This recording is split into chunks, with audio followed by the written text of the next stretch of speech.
In this section, we're going to look at waves. A wave motion is a motion where the displacement of the particles varies both as a function of position and time.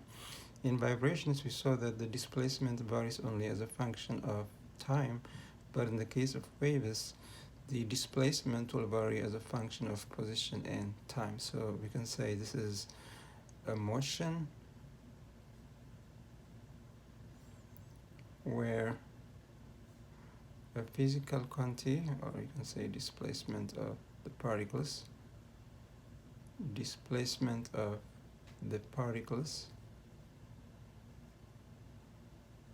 varies both as a function of position and time. A very good example is an ocean wave. So let's look at ocean wave. Now, if you take a picture of the ocean wave, you will see something like this. This is the vertical displacement of the molecules, and this is the position. So you might look something like this. This is the graph position, the graph of the vertical displacement as a function of distance. Okay. Now, this distance between two peaks, the distance traveled in a complete cycle, is called the wavelength, and we denote it by lambda. Okay. So the distance traveled in a complete cycle is called the wavelength. How about we just look at a particular particle of the ocean? Then you will see that that particle moving up and down as a function of position. Okay, so you've got y, the vertical displacement of a certain molecule, as a function of time. You will see that that molecule is moving up and down as a function of time. So if you plot the vertical displacement of the molecule as a function of time, you will see something like this. Okay, so in this case, the time taken between two peaks is called the period. This interval over here is called the period, and we're going to use capital T to represent it. Okay, so this is the variation of the wave as a function of position. This is the variation of the wave as a function of time. So the displacement varies both as a function of position and time. All right, now let's look at speed of a wave. First, let's define what we mean by speed of a wave. When you look at the ocean, you see something coming towards you. What comes towards you is not the molecules, it's the peak of the wave. So the speed of a wave is defined to be the speed of the peak of the wave. This is defined to be speed of the peak of the wave,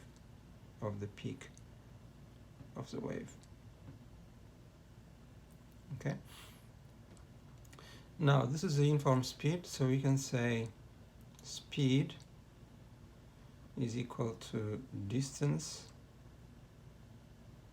divided by time. Okay. Now if you take our time to be one cycle, so the time taken for one cycle is the period, and the distance traveled in one cycle is the wavelength. So for one cycle, the distance would be the wavelength, and the time taken would be the period.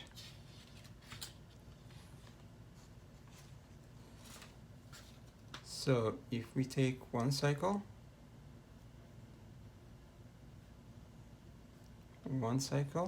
we see that the distance would be equal to the wavelengths, and the time would be equal to the period. Okay, so we have speed, we're going to use v for speed, equals wavelengths divided by the period. But we know that period is the inverse of the frequency. Okay, but period equals 1 over frequency, so it follows that the speed of a wave is wavelengths times frequency. This is the equation of a wave. The speed of a wave equals wavelengths times frequency. For example, let's say the peaks of an ocean wave are separated, let's say, by a distance of 4 meters, by a distance of 4 meters. Okay, if the wave is approaching the ocean, I mean the beach, with a speed of, let's say, 5 meters per second, calculate the time taken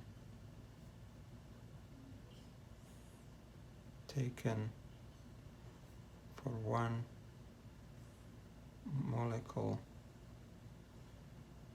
to make one complete cycle. One complete cycle. Okay, so the distance between the two peaks is the wavelengths. We're saying the wavelength is 4 meters. And then the speed of the wave, we're told, is 5 meters per second. So we're looking the time taken for one molecule to make one complete revolution. So we want to know what the period is. Okay, so again, the following equation, the wave equation: speed equals lambda over frequency, or lambda over period. Okay, so the period from this equation is lambda divided by the speed. All right, so it becomes 4 divided by 5, that is 0.8 seconds.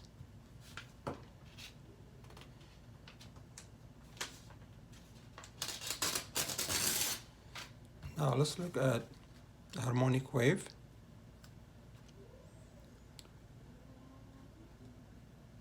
Harmonic wave is a wave where the displacement varies as a function of position in time, like a cosine or a sine. Okay, so this is a case where the displacement varies as a function of position in time, like a cosine or sine. Okay, so if the graph of the displacement as a function of position looks like a cosine, and the graph of the displacement as a function of time looks like a cosine, is called a harmonic wave. All right, so the general expression for harmonic wave can be written as, let's say, y is the vertical displacement, a is the amplitude, cosine of omega t minus kx. Okay, now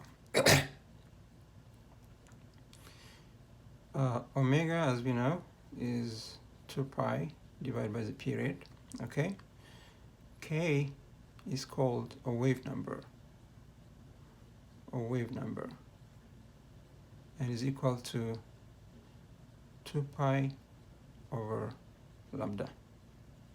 Okay, so omega equals 2 pi divided by the period, and k equals 2 pi over the wavelengths. Now, if you take the ratio between omega and k, we get the following: omega over k is 2 pi over the period times lambda over 2 pi. Okay, that's simply lambda over the period, or lambda times frequency, which is the speed. So we have the formula: the speed of the wave equals the angular frequency divided by the wave number k. Okay, so this omega is the angular frequency, this is angular frequency, and k is a wave number. The ratio between the angular frequency, that is between this coefficient of time and coefficient of x, gives you the speed of the wave. All right, Let's look at an example. Let's say a harmonic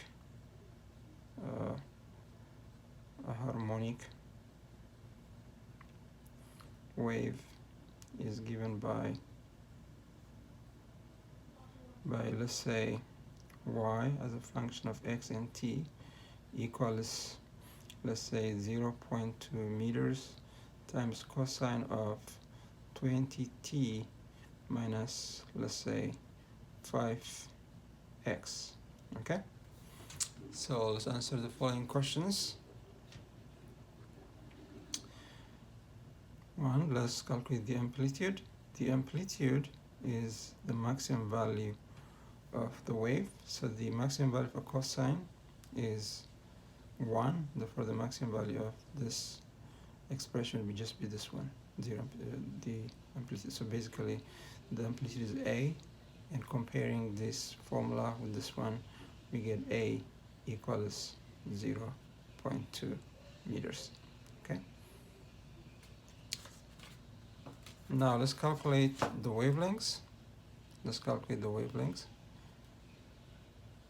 Okay, what we know is the wave number k is 5, which is a coefficient of x. Okay, so you get k equals 5. All right, but k equals 2 pi over the wavelengths. All right, so lambda equals 2 pi over k, or 2 pi over 5 meters. 2 pi over 5 meters. Okay, now let's calculate the period of the motion. Now what we know is the coefficient of time, which is the angular frequency, is 20. Okay, so the angular frequency is 20. That's radians per second. All right, and then we know that omega equals 2 pi divided by the period, or the period equals 2 pi divided by omega. So that is 2 pi over 20, or pi over 10 radians per second. Okay, so let's calculate the speed now. The speed of the wave, that's v. V equals omega over k. So our omega is 20, our k is 5, so the speed is 4 meters per second. Okay. Next, we're going to look at interference of waves.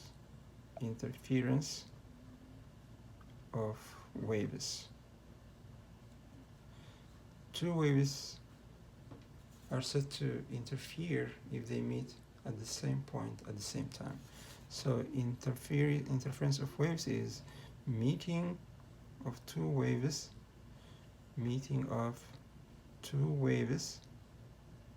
at the same time, at the same position, at the same point, at the same time, at the same point at the same time.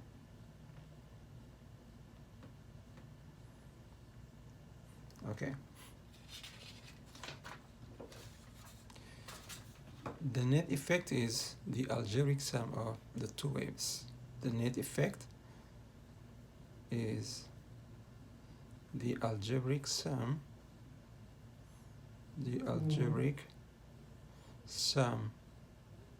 of the two waves.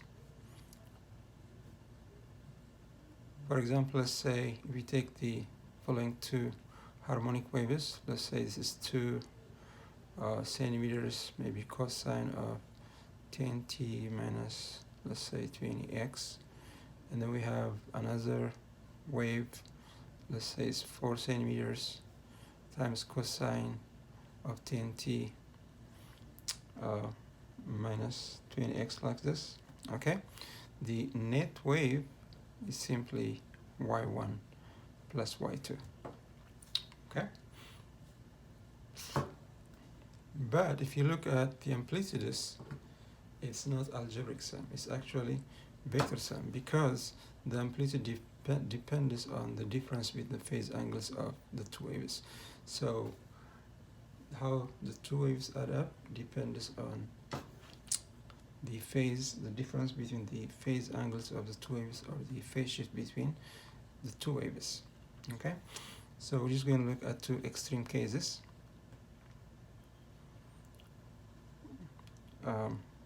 The first one is called constructive interference. Constructive interference. This is interference with the maximum possible effect. This is interference with the maximum possible effect. The maximum possible effect. This happens when the two waves are in phase, that is when they are moving together. Okay. For example, look at the two waves. Suppose, let's say, one of the waves goes like this. If the other wave varies in the same way, it may have a different amplitude, so the effect would be they'll just add up together. Okay, so such an interference where the two waves are in phase is called constructive interference. In this case, the net amplitude will simply be the sum of the two amplitudes. Okay, this occurs when the two waves are in phase. The two waves are in phase, which means oscillate together without a phase shift. Oscillate together. Actually, the amplitude of the net wave will simply be the sum of the amplitudes of the two waves. Okay, so such kind of interference where the two waves move together without any phase shift is called constructive interference, and that gives us the maximum possible amplitude of the two waves. Actually, the net amplitude, or the amplitude of the net wave, will be simply the sum of the amplitudes of the two waves. Okay, and then we have destructive interference. Destructive interference. This is interference with the minimum possible effect. This is interference with the minimum possible effect. The minimum possible effect.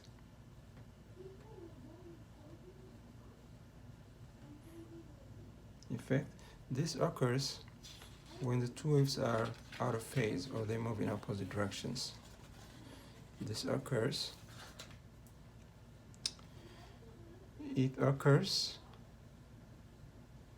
when the two waves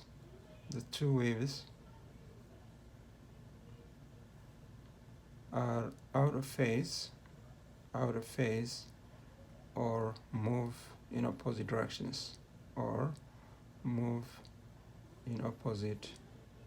directions, Okay, for example, let's say we have these two waves. Let's say one of them goes like this, but the other one goes in the opposite direction. When this reaches maximum, it reaches minimum.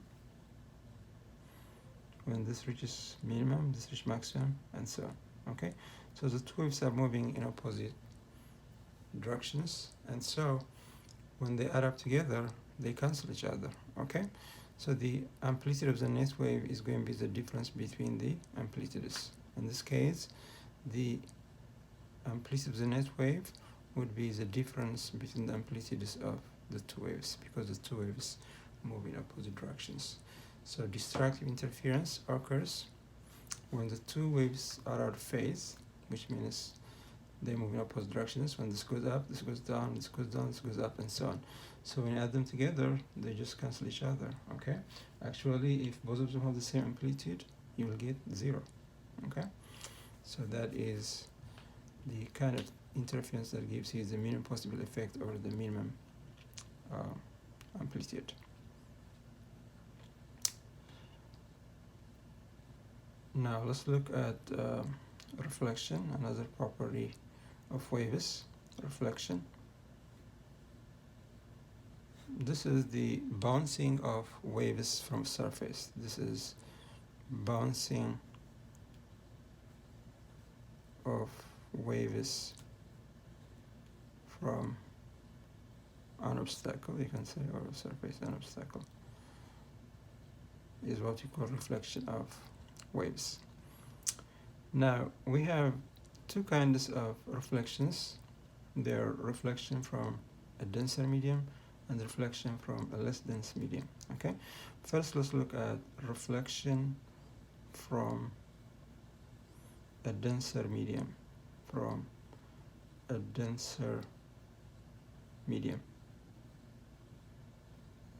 Okay, suppose we have, let's say, a thin string connected with a thick string like this. Okay, so if you initiate a wave over here, what's going to happen is the wave will travel like this. Okay, now some of it will be transmitted, will go like this, some of it, and some of it will be reflected. Now the reflected wave will be out of phase with the incident wave. Okay, there is a phase shift of pi, they're opposite direction. Okay, so the reflected wave would go in opposite direction, maybe like this. Okay, so when a wave is reflected from a denser medium, the reflected wave is out of phase from the incident wave. In other words, there is a phase shift of pi between the incident wave and the reflected wave, but the transmitted wave will be in phase with the incident wave. Okay, so reflected wave in this case is out of phase with the incident wave, In other words, there is a phase shift of pi, or there is phase shift of pi.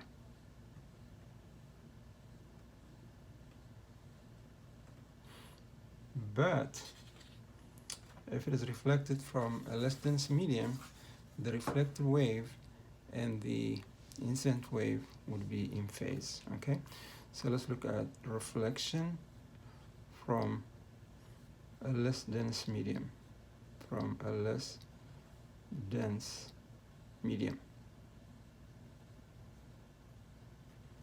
Let's say in this case we have the thick string over here, and then we have a thin string over here. Now if you initiate a wave over here, we'll go like this, Now we've got over here reflection from a less dense medium. Some of it will go through, is the transmitted wave, okay, but some of it will return. Now the reflected wave, it won't be out of phase, but it will be in phase. It will go in the same direction as the incident wave. Okay, so for reflection from a less dense medium, the wave goes in the same direction as the reflected wave, but the transmitted wave is always in phase with the incident wave. So in this case, you can say that reflected wave is in phase with incident wave, incident wave. In other words, the phase shift is 0. The phase shift is 0. They move together. The phase shift is 0. There is no difference between their angles.